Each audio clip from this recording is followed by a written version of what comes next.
15차시 폭포. 오늘은 폭포에 대해 살펴볼 텐데요. 폭포의 정의와 개념, 그리고 폭포 사례지 4곳에 대해 살펴보겠습니다. 각 단원별 주요 학습 내용을 살펴보세요.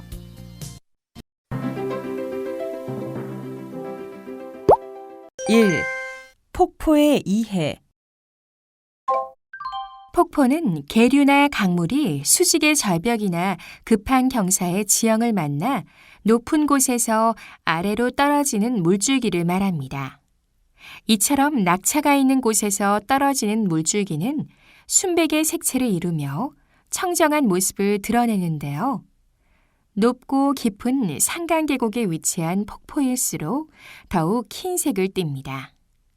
또한 맑고 청량한 계곡의 폭포수는 마치 하얀 명주실을 뭉쳐 늘어뜨린 실타래처럼 순결한 자태를 뽐냅니다.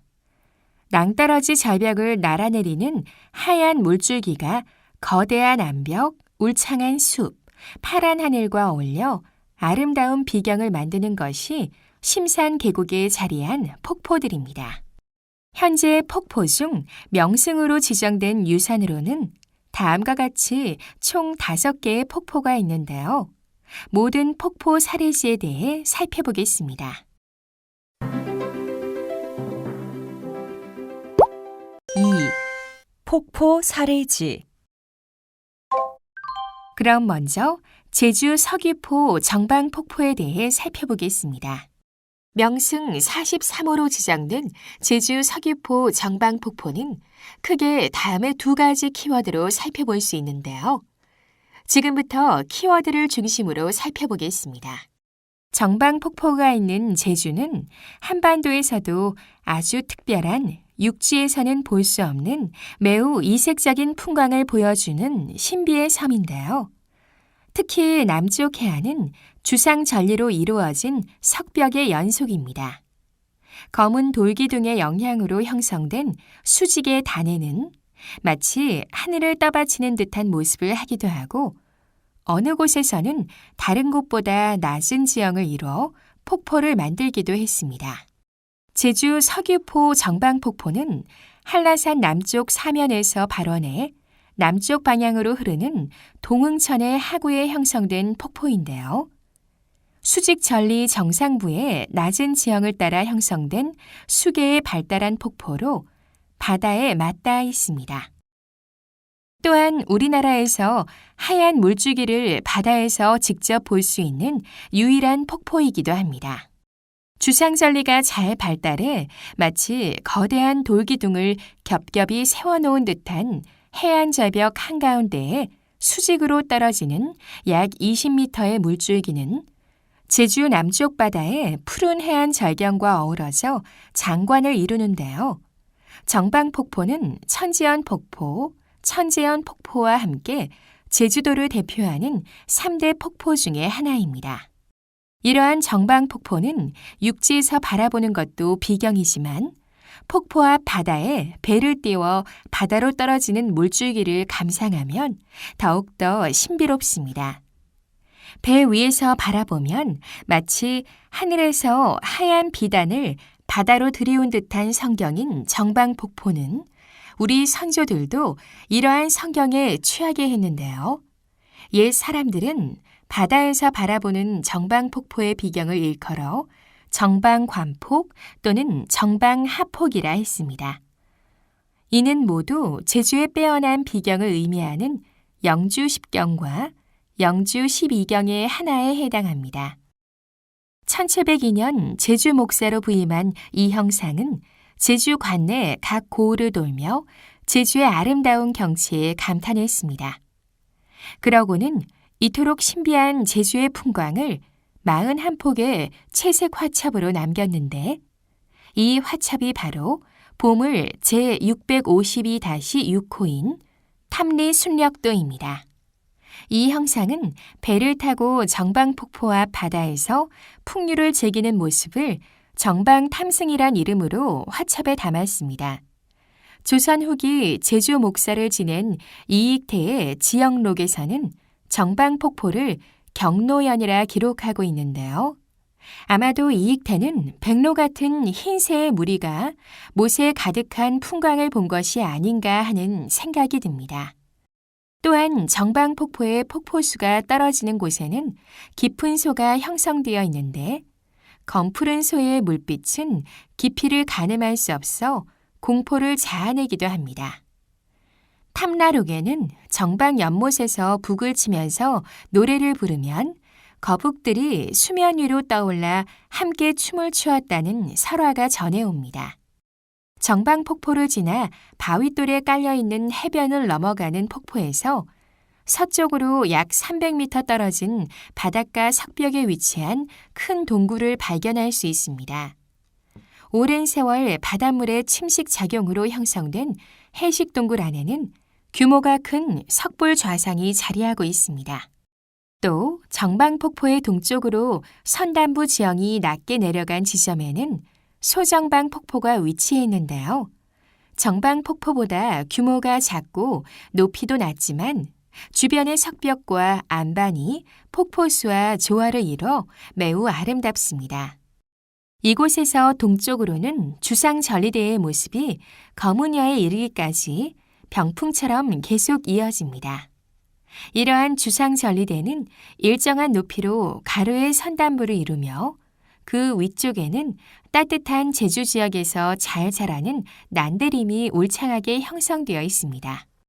현재 정방폭포는 위로는 거문여부터 소정방폭포와 정방폭포 그리고 동굴을 지나 주상절리대가 아름답게 형성된 지역까지 해안 절벽을 중심으로 약 1만 제곱미터에 이르는 지역이 명승으로 지정되었습니다.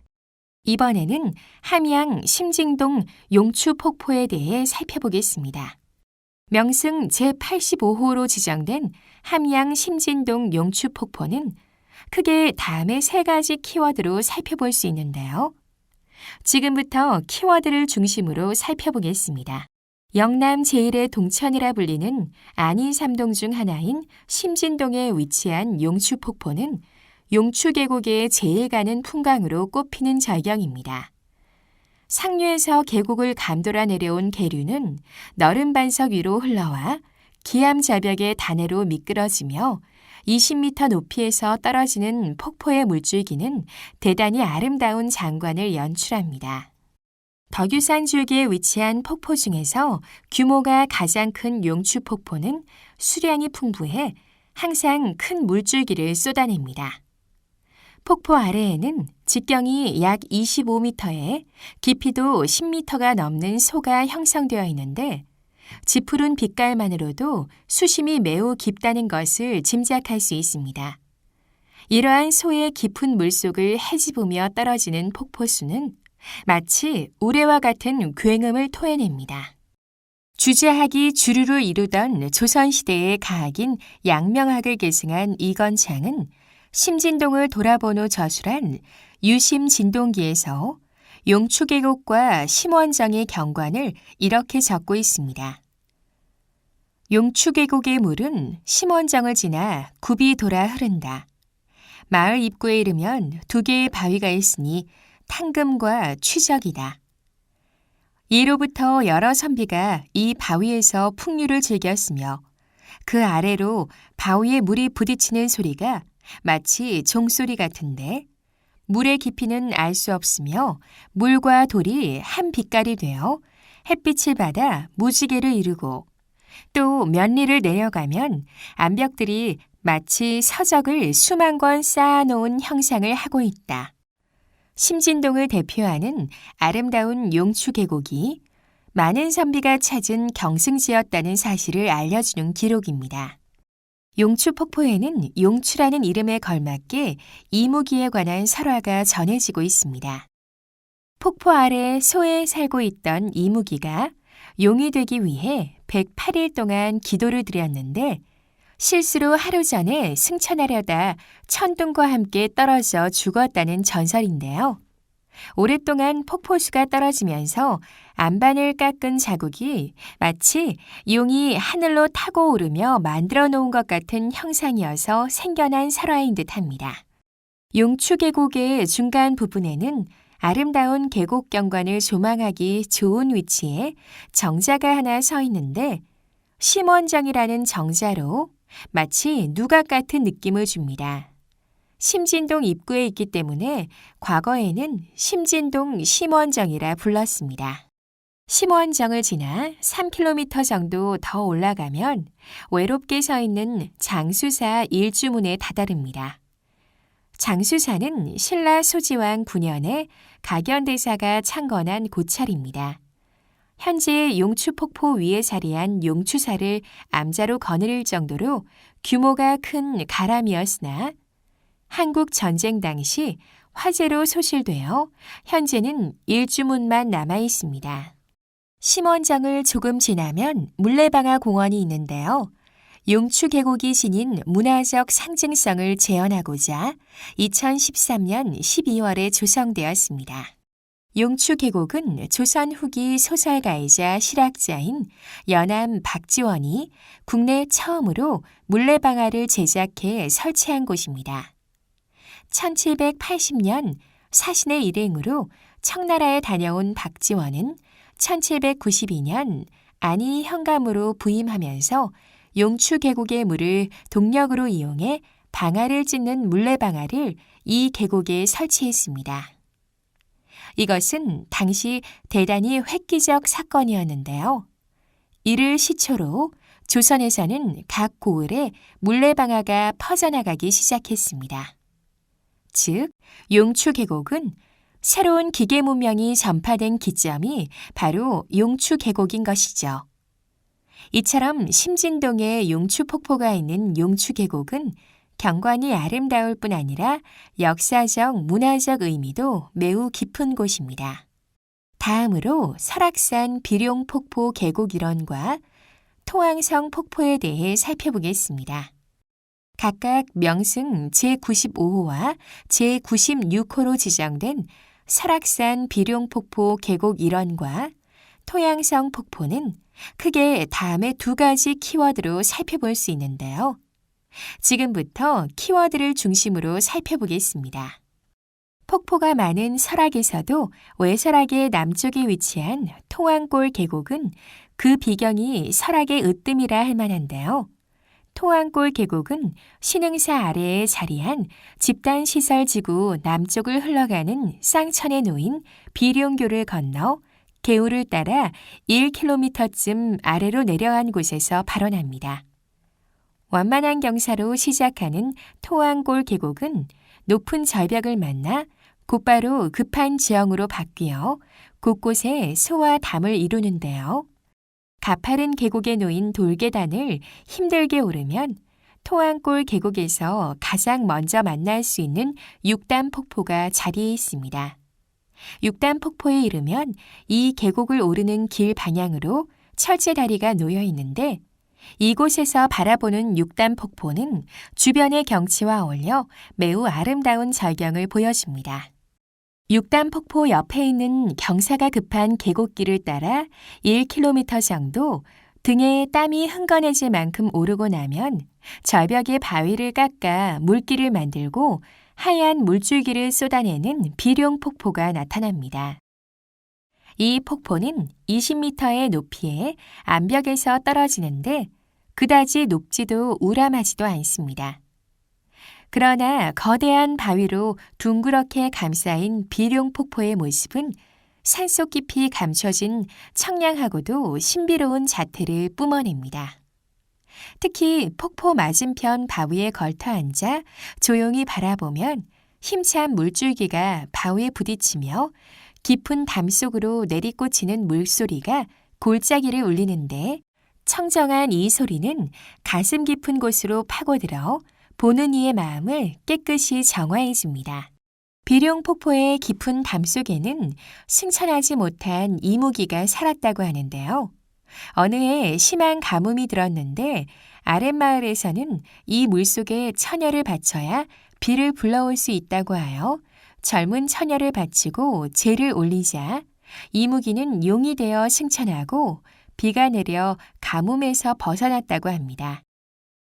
이 설화는 오랫동안 흘러내린 물줄기가 바위 표면을 깎아 길게 부채꼴 모양의 흠을 이룬 모습이 마치 용이 승천하며 파놓은 자국과 비슷하여 생긴 이야기로 추정됩니다. 설악산을 찾는 일반인의 접근은 비룡 폭포에서 끝이 나지만 토왕골이 감추고 있는 비경은 이제부터 시작된다고 할 수 있습니다. 비룡 폭포 바로 아래에는 왼쪽 산비탈로 좁은 길이 나 있는데요. 겨울철 빙벽 등산을 허용하는 시기를 제외하고는 계곡의 자연을 보호할 목적으로 일반인의 출입을 제한하는 휴식연제를 시행하는 곳입니다. 산길을 따라 비룡 폭포의 머리 부분을 돌아오르면 먼 곳까지 시야가 길게 열리는 지형이 펼쳐집니다. 그 끝에 높이 솟은 봉우리 사이로 청길 낭떠러지가 보이고 높은 절벽에 한 줄기 긴 실타래를 풀어 늘어뜨린 모습의 폭포가 장관을 이루고 있습니다. 바로 우리나라에서 가장 높다는 토왕성 폭포입니다. 토왕성 폭포는 내설악 장수대의 대승폭포, 한계령 너머 오색 방향의 독주폭포와 함께 설악산 3대 폭포로 불리는데요. 대청봉에서 북동 방향으로 이어지는 화채 능선의 끝에 우뚝 솟아있는 화채봉 북쪽에 위치한 토왕골 계곡에서 가장 위쪽에 자리해 있습니다. 3단으로 이루어진 토왕성 폭포는 상단이 150m, 중단이 80m, 하단이 90m로 총 높이가 320m에 이르는 연폭입니다. 폭포수가 워낙 높은 곳에서 떨어지기 때문에 마치 물줄기가 하늘에서 비류하는 것 같은 착각을 불러일으킵니다. 토왕성 폭포의 이름은 토기가 왕성하지 않으면 기암 괴봉이 발생하지 않는다는 오행설에서 유래한 것인데요. 폭포의 이름인 토왕성과 관련해 여지도서와 양양도호부, 고적조와 양양부읍지에서는 이렇게 기록하고 있는데요. 토왕성은 북쪽 50리, 설악산 동쪽에 있으며 돌로 쌓은 성인데 그 흔적이 아직도 남아 있습니다. 세상에 전해오기를 옛날에 토왕성이 성을 쌓았다고 하며 이곳에는 폭포가 있는데 석벽 사이로 청길이나 날아 떨어진다고 기록되어 있습니다. 또한 조선 지지 자료에도 토왕성이 도문면 토왕성리에 있는 것으로 수록되어 있습니다. 따라서 토왕성이라는 이름은 인위적으로 축조한 성에서 유래한 것으로 추정됩니다. 이외에도 아름다운 비경을 품은 토왕성 폭포는 여러 문헌에 나타나는데요.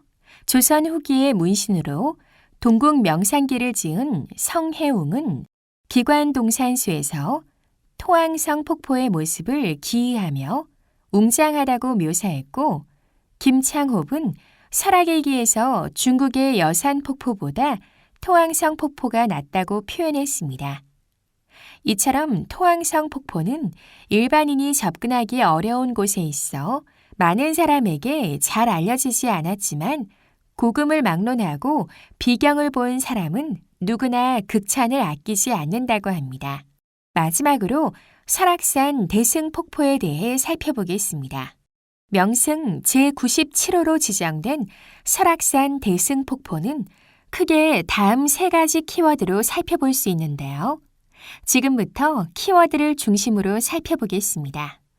설악산의 대승폭포는 수직의 절벽으로 90m에 달하는 긴 물줄기가 떨어지는 비폭으로 금강산의 구룡폭포, 개성의 박연폭포와 함께 한국 3대 폭포 중 하나로 꼽힙니다. 이처럼 거대한 수직 절벽으로 떨어지는 폭포수는 물보라와 운무의 어린 무지개가 영롱한 아름다움을 자아내 신비스러운 비경을 연출하는데요. 이러한 대승폭포의 경관이 가장 절정에 이르는 시기는 7월 하순으로 장마가 끝난 후 폭포의 물줄기는 웅장한 모습으로 변합니다.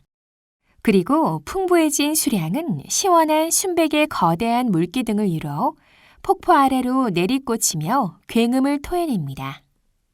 또한 대승폭포 아래쪽에는 중간 폭포가 있어 대승폭포의 경관을 한층 더 아름답게 만듭니다. 폭포는 지형의 침식 윤회에 따라 유년기의 계곡에서 가장 많이 볼 수 있지만 대승폭포 같은 낙차가 큰 폭포는 장년기 계곡에서 절정에 이르렀을 때 나타납니다. 이러한 폭포는 오랜 세월 침식이 진행됨에 따라 점차 쇠퇴하다가 노년기의 지형이 되면 더욱 퇴화해 높이가 점점 낮아져 결국 사멸하게 됩니다. 대승폭포가 있는 설악산에는 아름다운 경치를 볼 수 있는 곳이 수없이 많습니다. 그 중에서도 특별히 빼어난 8개소를 선정해 설악팔경으로 부르는데요. 설악팔경 중에서 대승폭포의 아름다운 경치에 비유할 수 있는 것은 용비승천과 칠색유홍입니다. 용비승천이란 폭포수가 떨어지는 것이 아니라 마치 용이 올라가는 듯한 모습을 표현한 것으로 대승폭포의 경관에 아주 잘 어울리는 묘사라 할 수 있습니다. 또 칠색유홍은 폭포에서 생기는 물방울이 햇빛에 반사되어 영롱한 7빛깔 무지개가 펼쳐진 모습으로 무지개가 피어난 대승폭포의 풍광을 뜻한다고 해도 과언이 아닙니다. 이처럼 설악의 비경을 대표하는 대승폭포에는 애절한 전설이 전해지는데요. 옛날 한계리에는 대승이라는 총각이 살고 있었습니다. 부모를 일찍 여의고 홀로 살아가던 그는 설악산에서 버섯을 따다 팔며 생계를 이어갔습니다. 그러던 어느 날 폭포 절벽에 밧줄을 메고 버섯을 따던 총각은 세상을 떠난 어머니가 절벽 위에서 다급하게 부르는 소리를 들었습니다. 대승아, 대승아 하는 소리에 놀라 정신없이 올라가 보니 어머니는 간데없고 커다란 지네가 동아줄을 갉아먹고 있었습니다. 어머니의 목소리 덕분에 총각은 가까스로 목숨을 구할 수 있었다고 합니다. 그 후 사람들은 죽어서도 아들의 생명을 구해준 어머니의 외침이 폭포에서 들리는 것 같다고 하여 대승폭포라 부르기 시작했다고 합니다. 대승폭포 맞은편 언덕에 자리한 전망대에는 넓은 반석이 놓여 있는데요. 이곳에는 조선 선조 때 양사원이 쓴 구천은하라는 글씨가 세로로 새겨 있습니다. 대승폭포의 풍광에 매료되어 크게 감탄한 양사원은 구천 하늘 끝에 걸린 은하수로 대승폭포의 성경을 비유하고 있습니다. 대승폭포의 아름다움에 한껏 취한 문사의 감동이 고스란히 느껴지는 문구라 할 수 있습니다. 이외에도 양사원은 금강산 만폭동, 묘향산 상원암에도 글씨를 남긴 서예가입니다. 또한 대승폭포에 오르면 건너편으로 멀리 높은 봉우리들이 보이는데요. 한국의 마터호른이라 별명을 가진 가리봉, 주걱봉, 삼형제봉이 만들어내는 풍광이 눈앞에 전개됩니다. 산 아래로 길게 형성된 장수대 계곡은 한계령을 분수령으로 하여 북한강 수계로 흘러가는 물줄기가 발원하는 곳입니다. 이 계곡은 소승폭포에서 흘러내린 물이 대승폭포에서 쏟아져 내린 물과 장수대에서 하나가 된 후 옥녀탄 계곡을 지나 인제의 소양강으로 합류합니다. 오늘의 학습 내용 잘 살펴보셨나요? 학습 내용을 잘 이해했는지 퀴즈를 통해 확인해 보겠습니다. 문제는 총 5문제가 제시되며 기회는 2번 주어집니다.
오늘의 핵심 내용을 살펴보면서 오늘 학습한 내용을 떠올려 보세요.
오늘 학습 내용에서 소개된 명승을 감상해 보세요.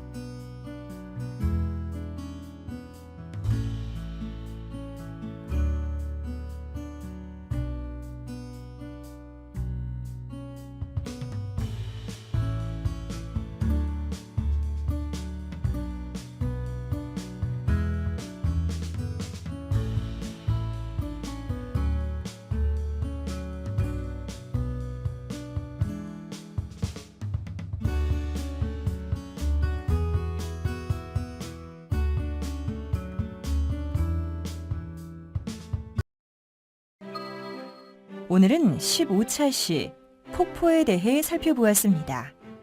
수고하셨습니다.